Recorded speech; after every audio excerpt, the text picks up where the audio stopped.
Halo teman-teman dari seluruh Indonesia, sekarang kita berada di Desa Pembatang, tepatnya di Kecamatan Pangean, Kabupaten Kuantan Singingi. Ini adalah pernikahan adat Melayu Kuantan Singingi dengan disebut namanya mengarak pengantin. Mengarak pengantin ini adalah di mana kedua mempelai diarak keliling kampung untuk diperkenalkan ke masyarakat sekitarnya bahwa mereka sudah syah dalam ikatan perkawinan. Dan masyarakat bergembira, berjoget dengan membawa seserahan dan makanan kecil.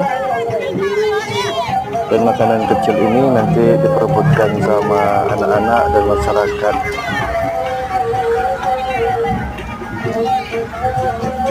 Jadi ini adalah pakaian khas daerah Kuantan Singingi, Melayu, Riau.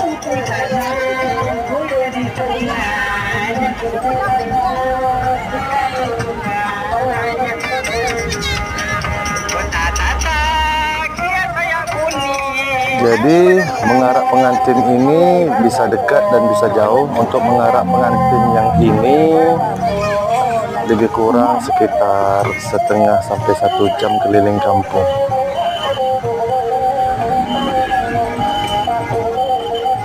Dan iringan-iringan musik beserta rombongan dari keluarga juga ikut menyertai.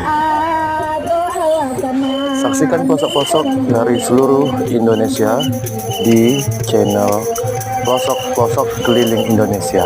Terima kasih. Orang cantik semua cantiknya.